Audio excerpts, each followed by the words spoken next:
There's a cat over here. There's a cat over there. And the wrong one died. And the wrong one died.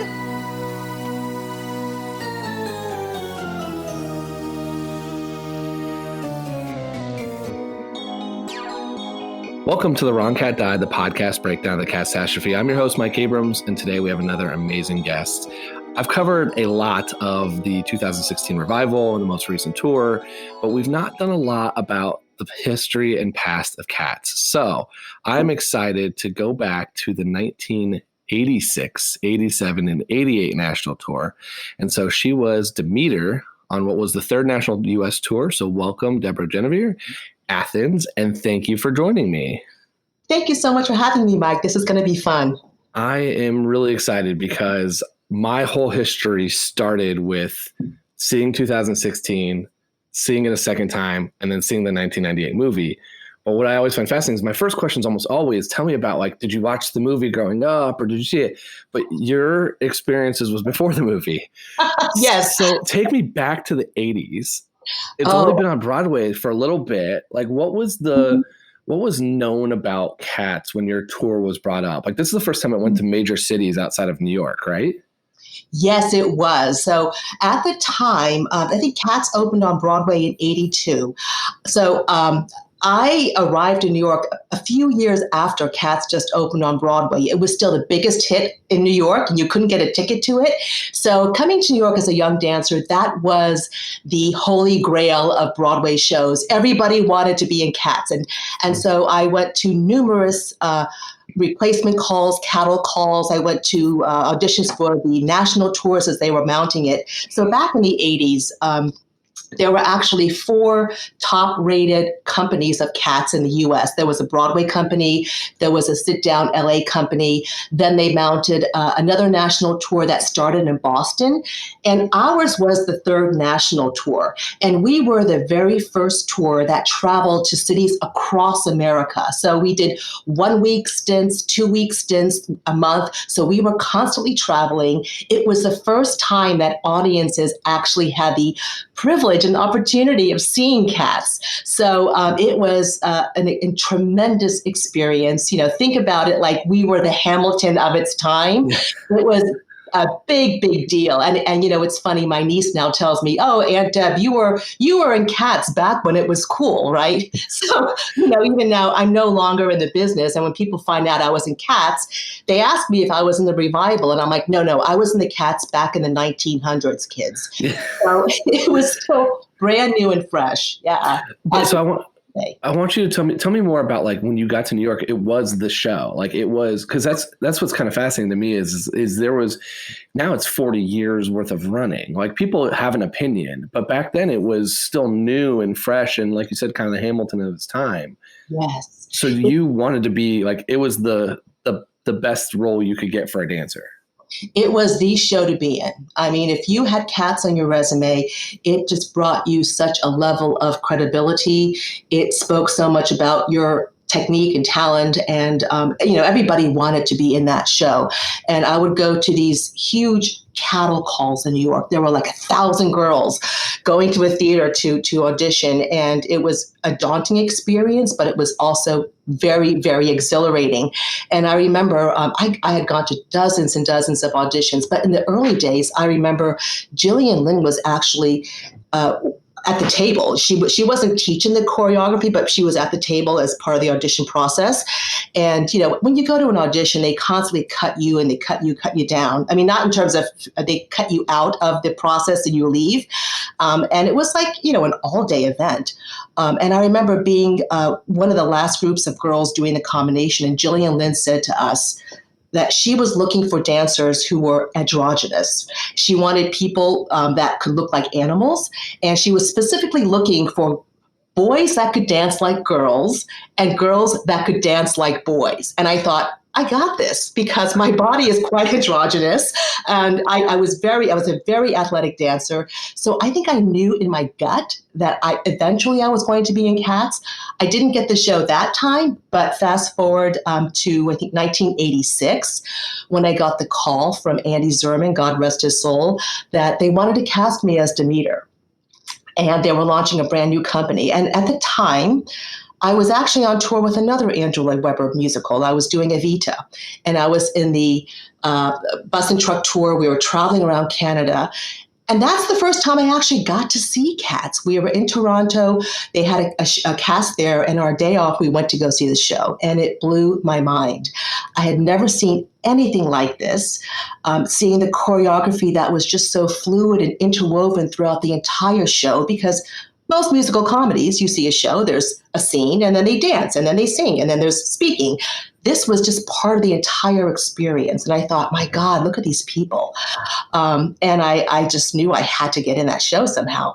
And luckily, I got a call, and I was up in Canada, and they said, we want to cast you as Demeter. And I was shocked, and I was confused because I hadn't auditioned for that company, but I think they had me on file, luckily, and they gave me a call. And, I left Evita to go and rehearse for Cats in New York a few weeks later. So I find that super interesting that you say that when you went to see the show, you like were mesmerized by the dancing and everything else, because that is it's being a dancer. That's like, you kind of notice the craft, and versus for me is not a dancer, not a singer, notice the story. And so when you watched it, I mean, how much did you know about the story? Because now, like, again, people kind of have that opinion when they go see it, but there wasn't that much reference point, and there's not the internet. There's not all the stuff that you can kind of go back to. There's no social media to have all these hot takes on it. There's no podcast. Like, when you saw it that first time, did you really know a lot about what the show was about, besides that it was this kind of masterpiece of dancing? I had no idea. Right. Like you said, there was no internet. We didn't have cell phones. I did not even read T.S. Eliot's book of Practical Cats. Right. That's what the show was based on. I didn't read the poem. So I went there with a blank slate. All I knew was that it was a big, hot show, and I had to be in it. I just remember seeing posters in the subways in New York City of the cast. And I thought, that's going to be me someday. So when I saw, like most audience members, we went because it was the hot ticket.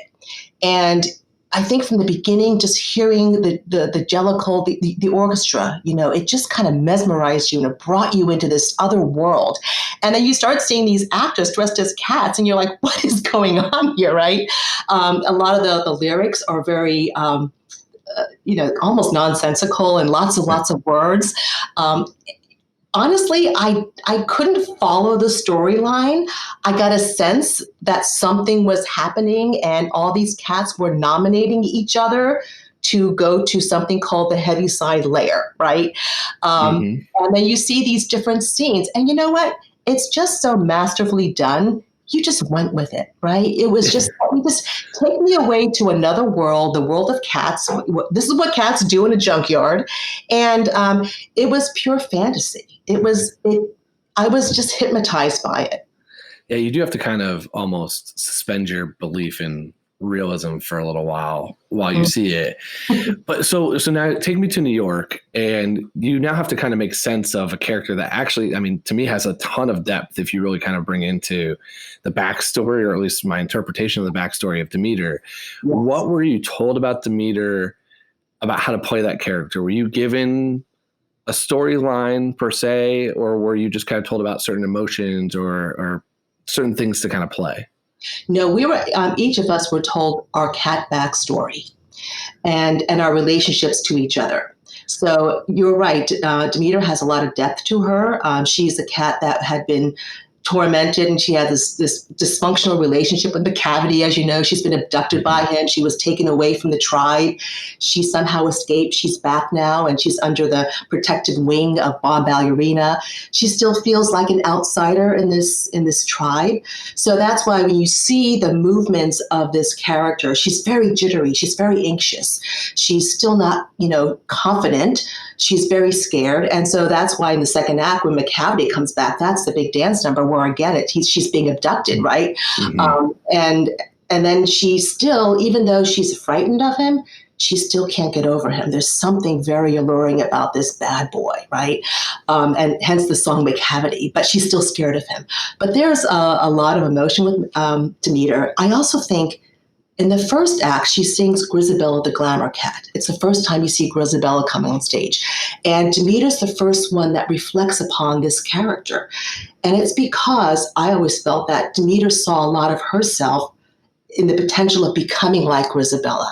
That as she's kept on this path of being frightened and having that horrible dysfunctional experience with McCavity, she could end up like a Grisabella. So that's why she's, she takes notice of her. She reflects on her life. And thankfully Baum comes and tries to snap her out of this like mode of just, listen, it's Grisabella the Glamour Cat, and just focus on yourself, Demeter. You don't have to get so emotional. I think Demeter is the most emotional character besides Grisabella in the show. Wow. That's probably why I was cast. I'm a very hyper-emotional woman, right? And what else were you I've been fascinated by the storylines, because I feel like I get a slightly different answer every person I talk to about like what the backstory was for their character. Mm-hmm. So I know it's been a few years, but like who else was the relationships that you were told? What else were you told beyond like the McCavity? Obviously there's McCavity, the abduction and potentially abusive relationship and all that piece, but what other dotted lines to other characters were you given? Yeah, so obviously Bomb Ballerina, her sister cat, she's her protector. I also see her as kind of a frenemy in a way. Even though Bomb is there for her, Bomb is still taunting her in a way. So that in itself is also a kind of a dysfunctional girlfriend relationship. But the other character she has a connection with is Alonzo. That is her protector. This is the male cat. And I think this is the character I could see her having a relationship with. And if she continues in the path, she can get her life back on track. But Alonzo was another close character. He's the one that actually saves her in that McCavity abduction. Mm-hmm. Yeah. Do you think Grisabella is Demeter's mom? Oh my goodness. No. I see.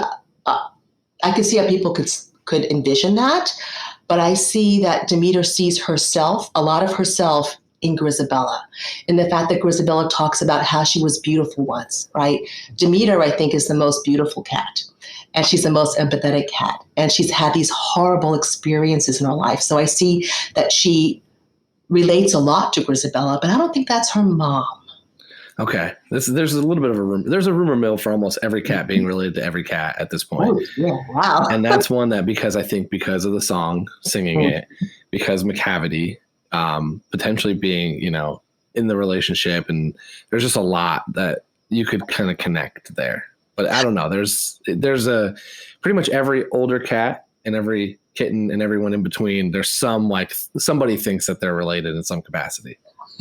Yeah, well, cats are out there breeding a lot in the junkyard. So exactly.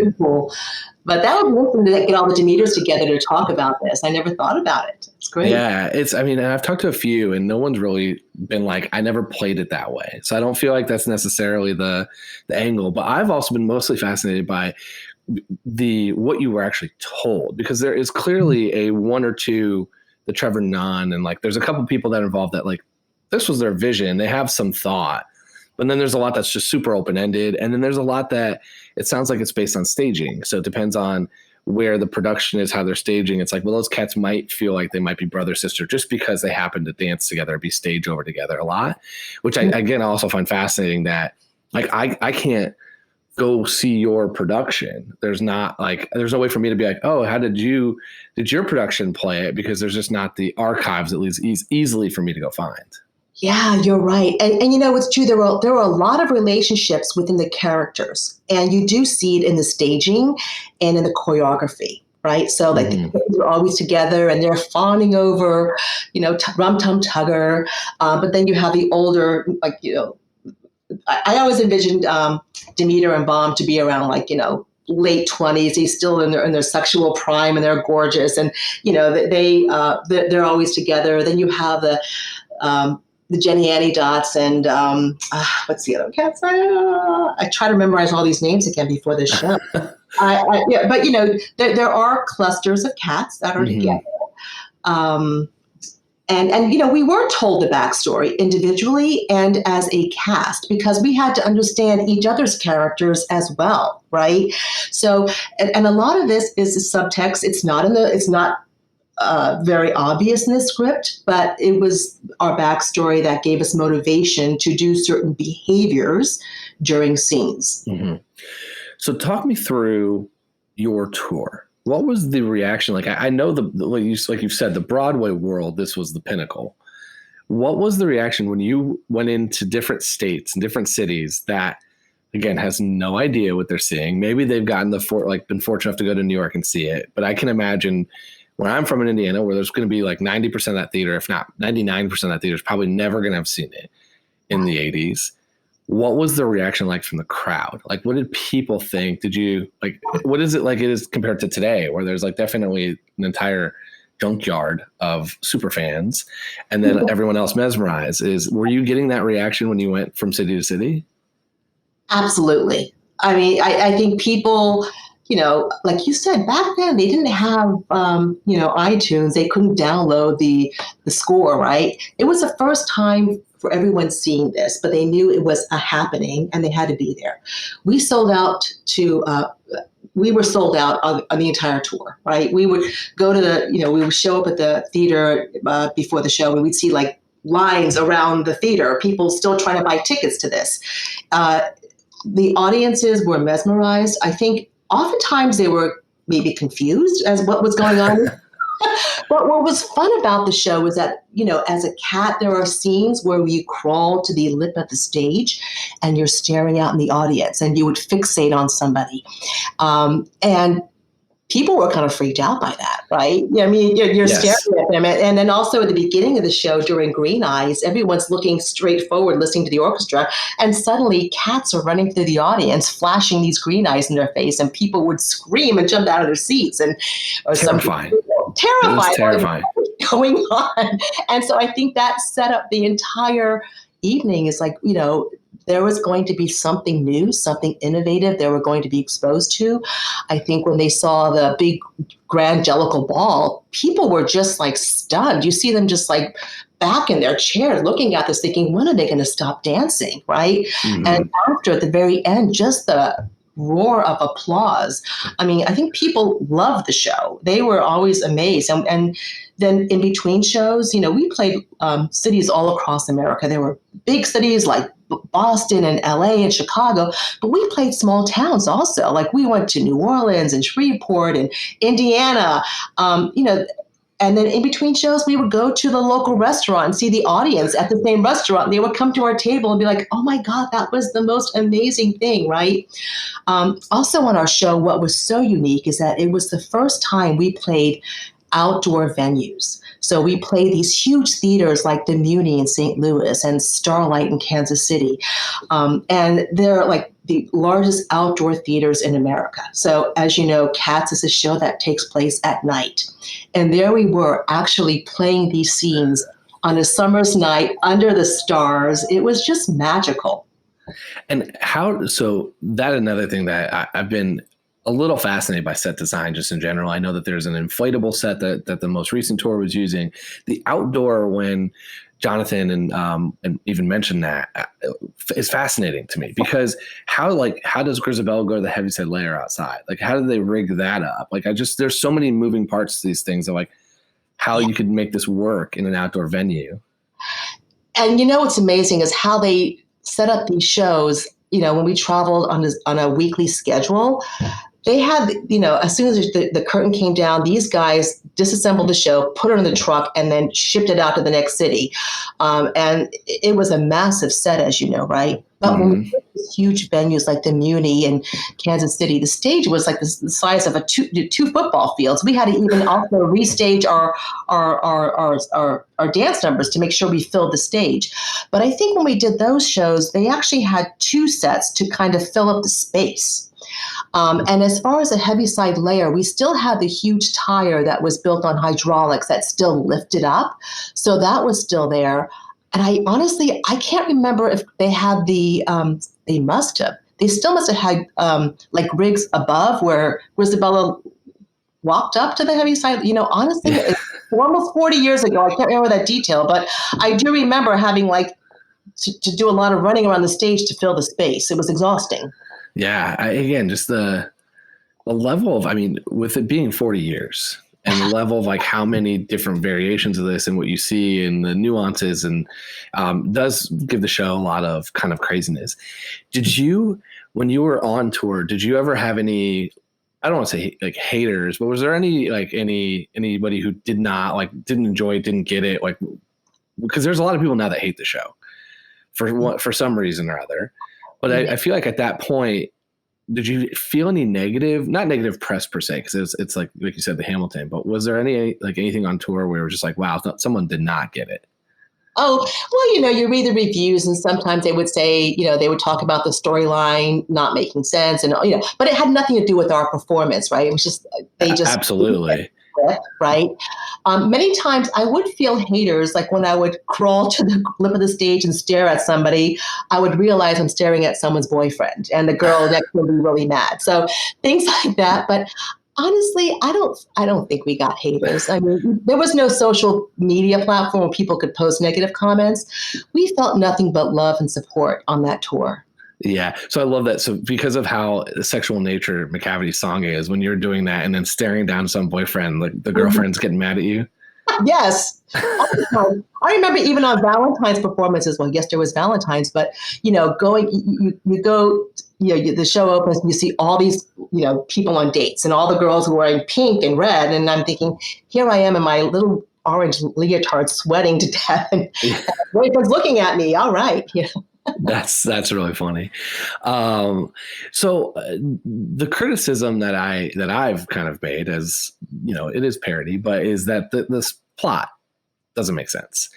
So how would you, if you were today having been in the show, and let's pretend, hopefully, let's pretend it's back on tour or it's back on Broadway once everything kind of gets back to normal, how would you tell someone who's never seen it, here's what to go expect? And I want to say more of the plot line, because the singing, the dancing, the set, everything is at that point, I think everyone knows how amazing that is and how incredibly athletic of a feat it is and how clever and creative it is. But what would you tell somebody of the story? How would you explain it to them? Well, I will first say, you know how cats have 9 lives? This explains it. So this is the one night where old Deuteronomy, who is the godlike character, he comes in and he's like, okay, tonight's the night I'm going to pick someone to go on to their next cat life. And you all have to convince me who is most deserving of this. So now you're going to see these cats speaking on their own behalf as to why they should become, have the chance to start a new life, or someone may be speaking, on someone else's behalf, like Jelly Lorem will talk about us. So just sit back, listen to the different stories and different perspectives about this. And you'll also see different characteristics of cats and why they do certain things. And, just enjoy it and see how cats live their different lives, just like people, right? Yeah. Some people have great rock and roll lives. Some people just have a bad string of bad luck and they just need to have another shot at life. And this is what the show's about, getting another shot at life. So I think I like that interpretation, because that's kind of the core of what I think most people have said. There's a lot of very clever and creative versions of the plot as well. But at that sense, that's where I also saw it. And I thought, how do you defend Grisabella being picked if that's the case? That's kind of the argument I've been making, which is I did think this is let's everyone make their case, and then old Deuteronomy is going to pick the best case. Right. And I didn't think Grisabella made the best case. You didn't? I didn't. One person's very uneducated Broadway opinion was that Grisabella did not make the best case. I can't say I agree with you, Mike. I mean, when I see this show, there are some cats that, sure, they're deserving of going to the Heaviside Layer. I think Gus had the most charming story. And I think, obviously he's a thespian, so we all loved him. I think Demeter, probably next round, she's probably up for the Heaviside layer. But, you look at Grisabella and her backstory and what she's gone through, and she's just trying so hard. And the fact that these cats have just ostracized her, I mean, what else she got? She's got to start all over again. She needs a clean slate, right? So thank God Victoria was, she's the young kitten. She still is, she's not tainted. She's not all tainted by life and doesn't have, the attitudes that maybe some of the older cats have that just shunned her. Victoria was innocent enough to also see that this is a cat that deserves it, right? She is at the core. Grisabella still has a heart of gold. She's had a rough patch in life and she needs to just have another shot. Yeah, I can, at this point, I can make an argument for almost anybody. And I get Grisabella's argument, but I still struggle with it. I definitely do. Obviously, I'm not an attorney. I couldn't convince you with my argument. Well, so I do think like the at its core, I always made, my parody and my joke has always been that it's based on the best performance. And Memory is very compelling and incredible. But I was, as a viewer, more mesmerized by Tugger and Mistopheles and a couple of these other like very, very show-stopping experiences. Yeah. And so that's where I was like, well, if we're doing it, judging it purely off of who deserves it, then from a performance, it was one of those two. From a story, it's Gus. And then from a like maybe secondary story, it's Grisabella. But I also find trouble with if the Jellicle cats only get one choice, we're going to give it to someone who we almost shunned or left us or completely abandoned us and is coming back and is immediately going to be our one choice this year, which I find troubling. Yeah. But, Grisabella's the one person that needs it, right? Like you see Rum Tum Tugger and Mistopheles, yeah, they have great numbers, but they still have so much life to live in this tour. For sure. And I think that's the Gus argument then. Yeah. Gus needs it. She needs it the most. Gus, he is the most charming character, but I feel like if he stays on this earth another round, everyone's going to still rally to his side, take care of him. He's going to be the sweet old grandpa we all love. But poor Grisabella, she's not deserving of what's happened to her.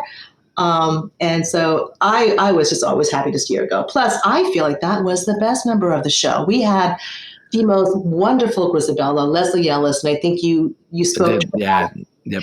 He went on to become a Grammy Award-winning vocalist. And, we just did a benefit, as a matter of fact, where we brought the entire cast together. And it was a benefit for COVID relief for Broadway Cares and Actors Fund. Leslie sang Memory again. And I thought, okay, I know she's a fantastic singer. I know she's still singing with her musical group. But I thought, wow, to sing Memory, that's a really hard song. How is this going to work out? I'm telling you, she sounded amazing. So yes, Grisabella, definitely. Yeah. Well, I think I've been able to turn about half the people I speak to. So you're staying in the other half on the Grisabella side. Yeah. And I did. Les's performance was great, and even the most recent, like you did for the benefit, there was a performance which was also amazing. We'll include the link for anybody that does want to donate because they're still fundraising for Broadway Cares. So we'll include that in the description for anybody that's listening to this. Please go and support the cause because that benefit was really, really fun to watch back in, I think it was the end of last year when they had it, October. Yes. Yeah, we got together because, as you know, theaters, because of COVID, theaters shut down on March 17th. And the entire theater community, not just actors and dancers, but backstage people, everyone's been out of work for over a year and maybe another year more. So the cast actually, it was conceived by Jonathan Cerullo, our director and producer, and Austin Jeton, who was our old dude. And they said, hey, let's put on a benefit and help support the Actors Fund. And it made a lot of sense because when we were on tour 34 years ago, this was at the height of the AIDS epidemic. And it hit the Broadway community hard. At the time, Michael Bennett, who was a Broadway director and choreographer, as well as our own dance supervisor and choreographer, Michael Reed, he had just passed of AIDS. Plus other young men in the cast and people we knew in the community had died of AIDS. So even back then, Jonathan said, we've got to do something. We've got to help out. So we put together a benefit performance in honor of Michael Bennett. And at that time, we did the show in Kansas City. It was a full production with an intermission. We had costumes and lighting, and it was quite incredible when I could think about it. When you're young and you're doing it, you don't think it's a monumental effort, but we were still doing our Cats show 8 times a week. Plus, we were rehearsing these numbers like the opening of Chorus Line and the finale of Chorus Line and the TikTok dance and all these numbers. We were doing it after the show in the hotel lobby or in meeting rooms, or we would be backstage in the theater rehearsing. Net, we put on a huge benefit performance to support the AIDS crisis. And this is before Broadway Cares, Equity Fights AIDS was even established. But we raised $34,000 in one evening. And so our cast continued to do these fundraisers throughout our tour, always raising money to support the Gay Men's Health Crisis Center and AIDS-related funds. So fast forward, here we are again in another pandemic that's affecting the theater community. So it was just great that we pulled together this benefit where we did some numbers from Cats, but it wasn't a performance of Cats. It was more of a celebration of Cats, and it reflected on what we're dealing with today with COVID in terms of isolation and paying tribute to the essential workers. So we did a 4-night benefit, and we raised over $25,000. Certainly, if any of your listeners are looking to support the theater and Broadway Cares, Equity Fights AIDS, I urge you, please go to our site at broadway.org/cats2020, and please feel free to make a donation. That's I remember just getting to talk to Jonathan about that and hear at that time too, that much money at that time is an unbelievable effort for such a cause. Yes. I mean, if you look at someone did the calculation of today's equivalency, it would be over $80,000. Wow. In one night. Yeah. One night. That's amazing. We did a couple of shows. There was one we did in Washington, D.C. with Lily Tomlin, and we did other cabaret benefit performances. So our cast was a very special cast. We were a family, and we were always very focused on various philanthropic causes. Incredible. I want to do a quick rapid fire for you on a couple quick questions. And, we already covered, I'm not going to convince you on Grisabelle. I'm also the bad attorney in convincing you that Grisabelle is wrong choice. But I do want to ask a couple questions about the show. So number one would be, if you were not Demeter, suspend your vocal range, dance ability. Just if you could play anybody, you're capable of doing anything, which character would you really want to play? Which track? Rum Tum Tugger. Tugger. So you want to go out there and just have a blast. Yeah, I want to have a blast. I love big movement, big comedy. I love it. That's awesome. I think that's one of the most fun parts of the show, that you just a kind of a free for all in a sense. What's your favorite song in the show? McCavity. Of course. Of course. It's bluesy, it's jazzy, it's sexy. Yeah. All the things I used to be when I was younger. What about favorite character and least favorite character? Oh, I can't say least favorite character. You have to have one cat you didn't like. Not person, not actor, actress. The cat.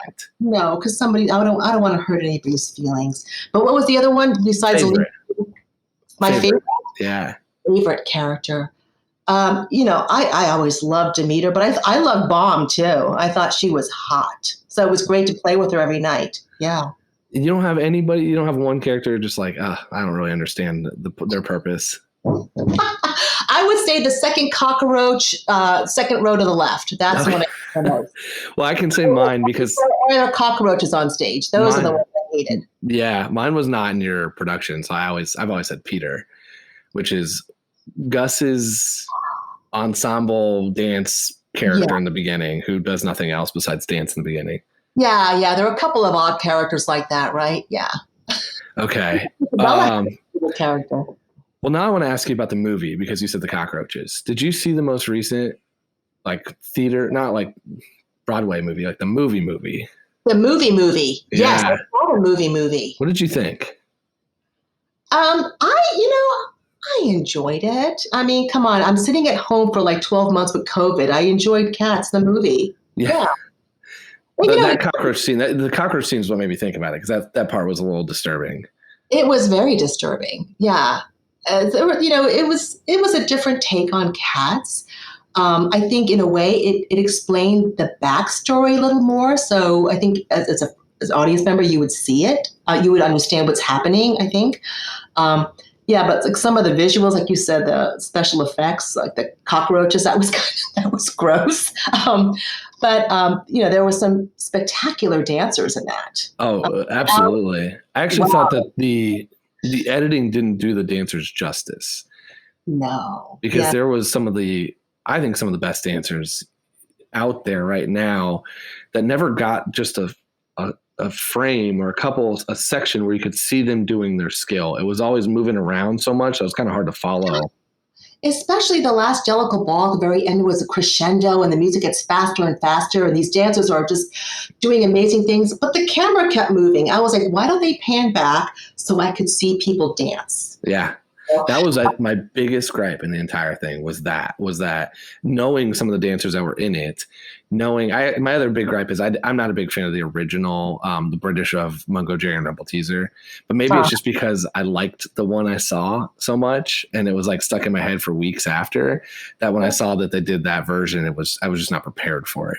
Yeah. And they really did make Victoria more of the star of the show, right? Mm-hmm. Why is she in that number? And then why is she singing this other song that wasn't in the musical?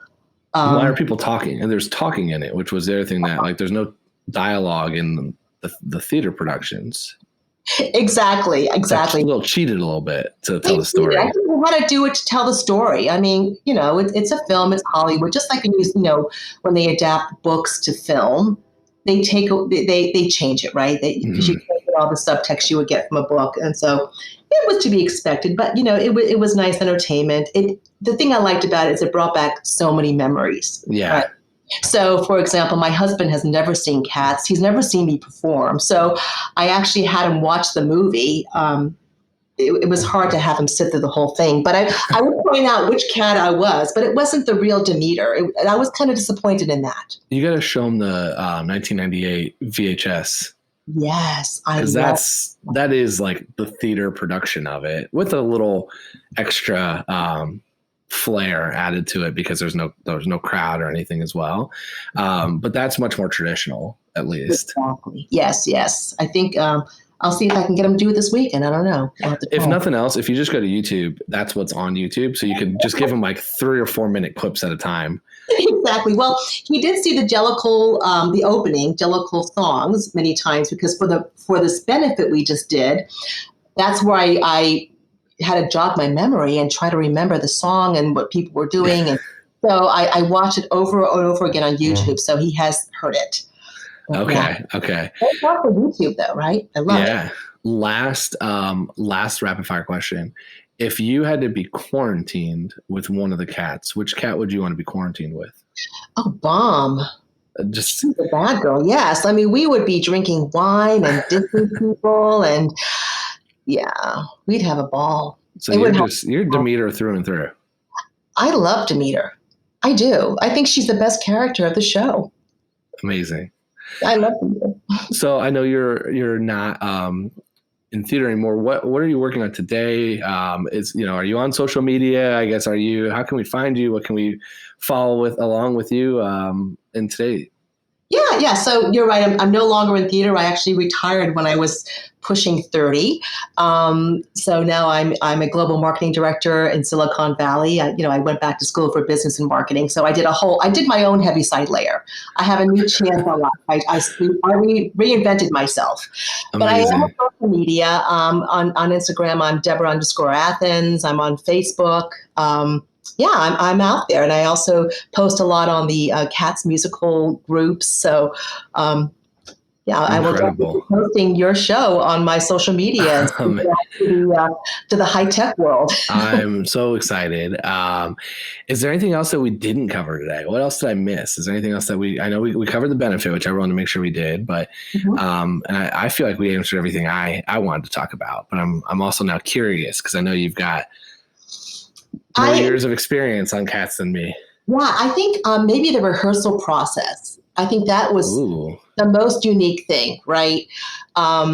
So typically when you do a show, you go to the studio and they give you the score and you start learning lyrics, you start learning choreography, you learn your lines, and it's a very structured, highly concentrated period because you typically only have like 4 to 6 weeks to learn the whole show and mount it before it opens. When we did Cats, I remember going to the studio, and there you see like 30 other dancers, and they were all just gorgeous people.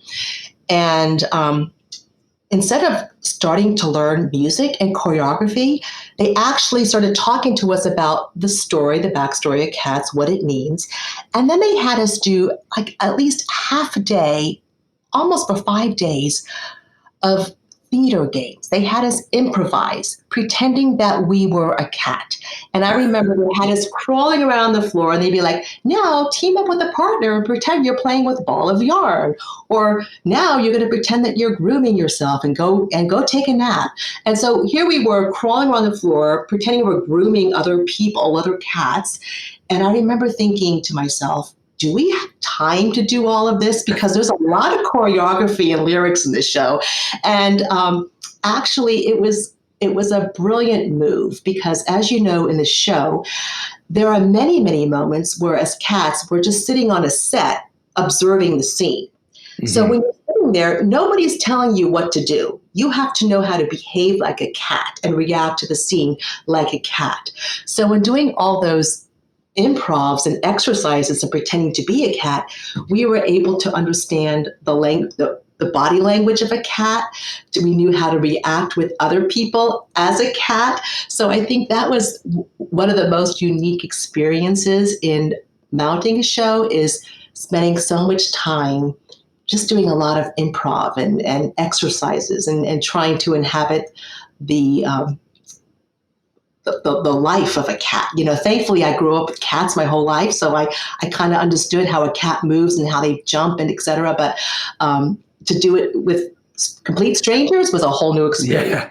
Yeah, cat school, right? So you grew up with cats. My cats that we grew up with, my family's always had cats, and they just sleep all day. So that's why I'm always like, what's the mannerism when they're just laying there all day? Yeah, and believe me, there are many times during scenes we would pretend we're sleeping too. Yeah. That's your break. That's definitely your break. That's our break, yes. Amazing.